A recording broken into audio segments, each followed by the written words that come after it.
மாநாடு இல்லை, முதல்ல மக்களின் திருவிழா இது. திருவிழாவால் இது வந்து திருவிழா கோலம் கண்டிருக்கிற ஒரு இடம் தான் ஆலயம்பட்டி புதூர் திருச்சியில் நடக்குது. இன்றைக்கி சரியாக 3 மணிக்கு ஆரம்பிக்குதுங்க. இதில் என்ன, இந்த மாநாட்டில் என்ன விசேஷம்னு பாருங்கன்னா, உலக வரலாற்றில், உலக அரசியல் வரலாற்றில் எந்த கட்சி செய்யாத ஒரே விஷயம் இந்த பாருங்க, தண்ணி. இருக்கைக்கு பக்கத்திலே தண்ணி, குடிநீர், அது தூய குடிநீர். கிட்டத்தட்ட 1,00,000 லிட்டர் தண்ணிகளை நாங்கள் இருப்பு வச்சுருக்கோம் மக்களுக்கு விநியோகம் பண்ண. அதே போல் பார்த்தீங்கன்னா, இங்கே வர்ற மக்கள் ஏதோ பேப்பர் கழிவு அது இது நெகிழித்தாள் ஏதாவது போடுறது இருந்தால் நம்ம சணல் பை வச்சுருக்கோம்.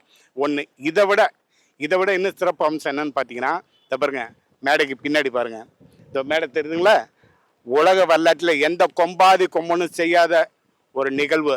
ஆணும் பெண்ணும் சமம் இல்லை, ஆணுக்கு பெண்ணும் சமமும் இல்லை, சமம் அப்படின்னு சொல்லி 117 பெண்களுக்கு 117 ஆண்களுக்கு வாய்ப்பு கொடுத்து வெற்றி வேட்பாளராக இன்னைக்கு அமர வைக்கிறாரு தமிழகத்தின் பைரவல அண்ணன் சீமான்.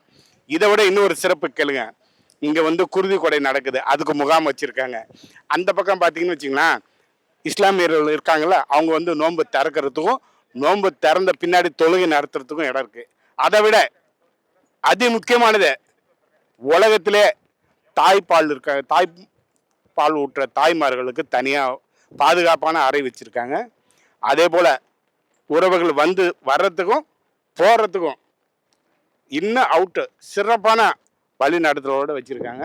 இன்னும் ஏகப்பட்ட விஷயங்கள் இருக்குது. இந்த மாநாடே இன்றைய தினம் கோடிக்கணக்கான மக்கள் கண்டு கழிக்கக்கூடிய ஒரு திருவிழா, மாற்றத்தை விரும்பும் மக்களின் மாநாடு.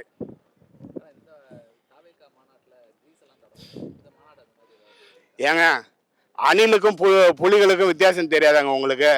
இங்கே எங்கே கிரீஸ் தாடு இருக்குது பாருங்கள். கிரீஸுங்கிறது அவன் ஒரு தற்குறிங்க, தற்குறி தான். அவன் என்ன செய்யறதுன்னு தெரியாது. விசில் அடிச்சுக்கிட்டே ஏறுவான், விசில் அடிச்சுக்கிட்டே இறங்குவான். இறங்கடாமா ஏறுமா, அது இங்கே கிடையாது. இங்கே வந்து இங்கே பாருங்க, இந்திய இராணுவம், மலேசியா இராணுவம், துபாய் இராணுவம்னு சொல்லும் போது அவனுக்கு ஒரு யூனிஃபார்ம் இருக்கும், ஏன்னா சீருடை இருக்கும். ஆனால் இங்கே சீருடை அணியாத மக்கள் இராணுவம். அந்த மக்கள் இராணுவத்தின் தலைவன் தான் எங்கள் அண்ணன் சீமான். அவருடைய கடைக்கண் பார்வையிலே இங்கே வழி நடத்துவார். இங்கே வந்து இந்த ஆராத்தல் பண்ணுறது, விசில் அடிக்கிறது, பொம்பளைங்களை சீன்றது, அங்கே போய் ஏறுறது, சொல் பேச்சு கேளாமல் இங்கே நடக்காதுங்க. எந்த கொம்பாதி கொம்பனாலும் சரி, இனிமே எந்த கட்சி, அரசியல் கட்சி இதே போல் ஒரு மாநாட்டை நடத்த முடியாது. அப்படியே நடத்தினாலும் இந்த மாநாடு அவனுக்கு முன் உதாரணமாக அமையுங்க. சிறப்பாக இருக்குங்க. வெற்றி தோல்வி 2வது கட்டம் தான். மக்களின் மனதில் இருந்தால் நாங்கள் வந்து இடம் பிடிக்கிறோம். உங்களுக்கு நல்லா தெரியும், திமுக மாநாடா, மகளிர் மாநாடா, ஒரு பேக்கேஜ் தருவான். அது அந்த ஒரு மஞ்சள் கலர் பையில் போட்டு தரோம். ஒரு 5 ரூபா பிஸ்கட்டு, ஒரு 10 ரூபா கூல்ட்ரிங்க்ஸு, ஒரு 10 ரூபா தண்ணி பாட்டில், ஒரு ரூபா, 1 ரூபா மல்லாட்டை கேக்கு எல்லாம் வச்சுருப்பான். ஆனால் அதெல்லாம் கொடுத்தாலும் அவனுக்கு குவார்ட்டருக்கும் கோழி பிரியாணிக்கு காசு கொடுத்தாதான் அவனுடைய மாநாட்டில் வந்து கலந்துக்குவான். ஆனால் இங்கே அப்படி கிடையாது. இங்கே நாங்கள் எங்கள் மனப்பூர்வமாக, இதயபூர்வமாக இந்த மண்ணின் மக்களுக்காக நிற்கிற அண்ணன் சீமானுக்காக அவருடைய கொள்கை தத்துவத்தை ஏற்று இங்கே நாங்கள் வந்து காசு பணம் எங்களுக்கு எதுவே தேவையில்லை. நாங்கள் எங்கள் உரிமையோடு நாங்கள் வந்து இங்கே கலந்துக்கிறோம். இந்த இடத்துல எங்களுக்கு யாரும் காசு தர்றதில்லை, தரவும் மாட்டாங்க. மற்ற மாநாடு இது தயவு செஞ்சு நீங்கள் இனிமேல் ஒப்பிடாதீங்க. உலக வரலாற்றில் பொன் எழுத்துக்களால் பொறிக்கப்பட வேண்டிய நாளும் மாநாடும் இதுதாங்க. பேசுவார், வேட்பாளரை அறிமுகப்படுத்தி பேசுவார்.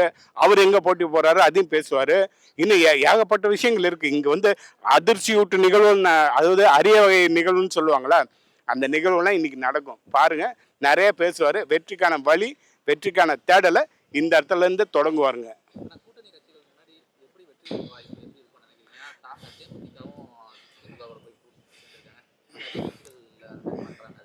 அதாங்க, அதாவது உலகமே என்னதுங்கும் போது நீ எங்கேயோ ஒரு இடத்துல போய் ஒரு சீட்டுக்கு 2 சீட்டுக்கா நீ போய் நிற்க தேவையில்ல. கட்சி நீ சொந்தமாக வச்சிருக்கில்ல, நீ போட்டி போட, சீமான் மாதிரி போட்டி போட உனக்கு எவனுக்காவது தில்லு திராணி இருக்கா சொல்லுங்க பார்ப்போம். 234 தொகுதியில் தனிச்சு நிற்கிறாரு எங்கள் அண்ணன், நிற்கிறாரு. 0 புள்ளியிலேருந்து ஆரம்பித்து இன்னைக்கு வந்து 8.5% வாக்கு வாங்கியிருக்காரு. காரணம் அதுதான் வளர்ச்சி. மக்கள்கிட்ட போய் மக்களோட மக்களோட சேருங்கிற மாதிரி மக்கள்கிட்ட இருந்து தான் நாங்கள் எதிர்பார்க்குறோம். எங்கள் வெற்றி எங்கள் மக்கள் எங்களுக்கு தருவாங்க. எங்கள் மக்கள்கிட்ட நாங்கள் காசோ கோட்டோ கோழி பிரியாணி தர வேண்டிய அவசியமே கிடையாது. இதை மற்ற கட்சிகள் செய்யும். தயவு செஞ்சு மற்ற கட்சிகளும் எங்கேயும் ஒப்பிடாதீங்க.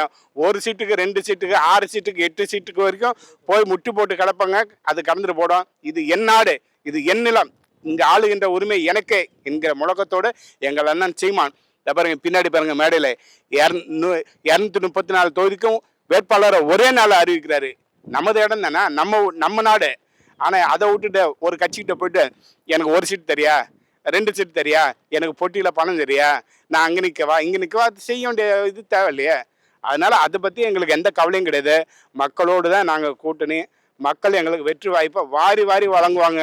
2026 தேர்தலில் அது நிச்சயமாக நடக்குங்க.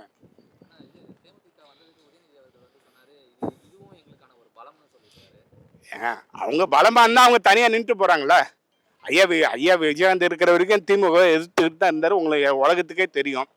ஆனால் இப்போ போய் சேர்ந்துருக்காங்க, அவங்க கட்சி அவங்க பாடு. அவங்க 1 சீட்டு கொடுத்தாலும் அவங்க நிற்க தான் போகிறாங்க. 1/2 சீட்டு, 1/4 சீட்டு, 3/4 சீட்டு கொடுத்தாலும் நிற்க தான் போகிறாங்க. ஆனால் எங்கள் அண்ணன் அப்படி கிடையாது.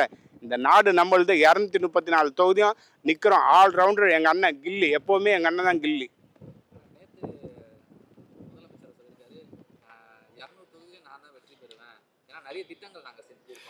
எப்பா சாமி, நிறைய திட்டங்களை சொல்லுப்பா. உங்கள் கனவு வீட்டுக்கு போகிறீங்க, எங்கள் கனவு சொல்லுவா. நீங்கள் வீட்டில் போய் நிம்மதியாக தூங்குங்க ஐயா, அதுதான் எங்கள் கனவு. ஏற்றுக்குங்களா? உங்கள் ஆட்சி முடியட்டும் விடியட்டும்னு சொல்கிறீங்க, முடியட்டும். போய் வீட்டில் போய் ஓய்வெடுங்க. வயசான காலத்தில் என்ன பண்ண போகிறீங்க? ஓய்வெடுங்க. எங்கள் கனவுல பெரும்பெரு கனவு இந்த நாட்டை, இந்த மக்களையும் மண்ணையும் வளமாக வச்சுருக்கணும். எதிர்கால பிள்ளைகளுக்கு இந்த தமிழ்நாட்டை வச்சுட்டு போகணுங்கிற எங்கள் அண்ணனுடைய கனவு. இது கனவா? இல்லை நாங்களும் அடுத்த வருஷம் அந்த வகையில் நாங்கள் 5000 ரூபா கொடுத்தோம், நீங்கள் அதை சீக்கிரமாக செலவு பண்ணி அடுத்த வருஷமும் வச்சிங்க, உங்களுக்கு மொத்தமாக நான் கொடுத்துட்றேன், அடுத்த வருஷம் நான் தேர்தலில் ஜெயிப்பணும் தோப்பணும் எனக்கு தெரியாது, ஆக அந்த வகையிலன்னு சொல்லி எதுக்கு 5000 எதுக்கு தரீங்க? இது அவன் வீட்டு காசு. இந்த காசை நீங்கள் எப்படி தருவீங்க? யாருக்கிட்ட இருந்து இந்த காசை எடுக்கிறீங்க சொல்லுங்கள் பார்ப்போம். உங்கள் அப்பா கருணாநிதி வச்சுட்டு போயிருக்காரா? இல்லை. மக்கள் ஏற்கனவே கடன் ஆக்கி வச்சுருக்கீங்க. பிறக்கிற குழந்தை மேலே கடன் இருக்குது. இது அவர் கனவு எதோ கனவு, அதாவது ஊமையை கனவு கண்டா பழிக்காதும்பாங்க. அதே போல தாங்க இந்த கதை. என்ன கனவு? மக்களை நீங்கள் என்ன செஞ்சீங்க? உங்கள் கட்சி சார்பாக நீங்கள் என்ன செஞ்சீங்களோ, இல்லை உங்கள் அரசு சார்பாக மக்களுக்கு என்ன நலத்திட்டங்களை முன்னெடுத்து வச்சுருக்கீங்களோ அதை சொல்லி ஓட்டுக்கலுங்க. எதுக்குங்க 1000 ரூபா 2000 ரூபா பஸ் பேர் எதுக்குங்க ஃப்ரீயாக தரீங்க? அவனுங்கெல்லாம் இங்கே இருக்கிற ஆலம்பட்டி புதுலேருந்து திருச்சி போகிறதுக்கு காசு கொடுத்து போக மாட்டானா? அவனுக்கு வக்கில்லையா? அவனுக்கு எதுக்கு 5000 எதுக்கு தரீங்க? இது முழுக்க ஒரு டோக்கன் அட்வான்ஸுங்க. இது பேர் டோக்கன். 5 ரூபா கிடையாது, 5000 கிடையாது, மக்களுக்கான நலத்திட்டமும் கிடையாது. இவனுங்க பாவப்பட்ட ஏழை பாலை மக்களை 5000 ரூபா கொடுத்து டோக்கன் அட்வான்ஸாக வாங்கி வச்சுக்கிறான். இவன் நமக்கு ஓட்டு போடுவான். இப்போ 5000 வச்சுங்கன்னா அக்கா தங்கச்சிக்கு 2 பேத்துக்கு போகுதுன்னு வச்சுக்கோங்க. ஒரு வீட்டில் 10,000 கிடையாது. அப்போ என்ன பண்ணுவோம்? 10,000 எங்கள் அப்பா கொடுத்துட்டாருன்னு சொல்லி அதுக்கு தானே போய் போட போவான். அப்போ இங்கே உண்மையை நேர்மையாக மக்களுக்காக போகிற நாங்கள் எப்படி இது பண்ணுறது? அதெல்லாம் நாங்கள் வெறுக்கிறோம். உங்கள் கனவை உங்கள் தூங்கும் போது நீங்கள் என்ன வேணால் கனவு கண்டுங்க. எங்கள் கனவு தமிழகத்தின் பைரவால் இந்த தமிழ்நாட்டில் முதல்வராக ஆகணும். அதுதான் எங்கள் கனவு.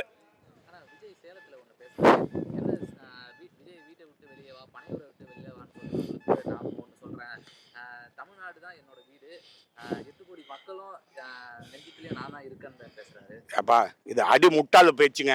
எங்க உண்மை கலை யதார்த்தம் சொல்லவா? திமுக காரன் கொஞ்சம் பேர் இருப்பான்ல, அவன் வீடு உன் வீடா? அதிமுக கொஞ்சம் பேர் இருப்பான், அவன் உன் வீடா, உன் சொந்தக்காரனா? நான் தமிழில் எங்கள் பிள்ளைங்க இருக்காங்க, நாங்கள் உங்கள் இதா 8 கோடியில் தான் நாங்களும் வரோம். கொஞ்சம் கூட அறிவு இல்லாமல் எதுக்குங்க பேசுறீங்க? தமிழ்நாடே உங்கள் வீடுனா நீங்கள் எல்லாத்துக்கும் பிரித்து கொடுத்துட்டு போங்களா? நான் நல்லா சம்பாதிங்க, திருப்பி சினிமாவுக்கு போங்க, 200 கோடி 300 கோடி சம்பாதிங்க, தலைக்கு 1000 ரூபா வீட்டுக்கு நீங்களே கொண்டு போய் கொடுங்க. இல்லைன்னா உங்கள் சொத்தை பிரிச்சுதோ அப்பாவி மக்கள் வேலை செய்கிறாங்க பாருங்க, எம்மா கூலி பண்ணி வேலை செய்கிறாங்க, அவங்களுக்கு இல்லாதவங்களுக்கு கொடுங்க. 8 கோடி மக்களும் உங்கள் மக்கள்னு சொல்லவே கூடாது. இதில் எல்லா கட்சிக்காரனும் இருக்கான். இன்னும் சொல்ல போனால் அனைத்து இயக்கங்கள், கட்சியில் போட்டி போடாத இயக்கங்களும் இருக்காங்க, அவங்களும் சேர்த்து தான். அதனால் இந்த விஜய் இது எங்கள் வீடு உங்கள் வீடு அதெல்லாம் சும்மா சினிமாவுக்கு வேணால் உங்கள் டைலாக் நல்லா இருக்கும். அந்த ஏரியா இந்த ஏரியா எல்லா ஏரியா அப்படிலாம் பேசக்கூடாது, புரியுதா? இங்கே திமுகன்னு ஒருத்தன் இருக்கான், அதிமுகன்னு ஒருத்தர் இருக்கான், தேமுதிமுகன்னு ஒருத்தர் இருக்கான், மறுமலர்ச்சி கழகம்னு ஒருத்தர் இருக்கான், இன்னும் எண்ணற்ற கட்சிகள் அமைப்புகள் இருக்குது. அது எப்படி நீ எல்லாத்தையும் ஓன் பாக்கெட்டில் எடுத்து திருடுறியா? எல்லாத்தையும் சொல்லிட்டு ஓன் பாக்கெட்டில் வச்சுட்டு போகலான்னு நினைக்கிறியா? முடியவே முடியாது. குறுக்க இந்த நாம் தமிழர் கண்டிப்பாக வரும்.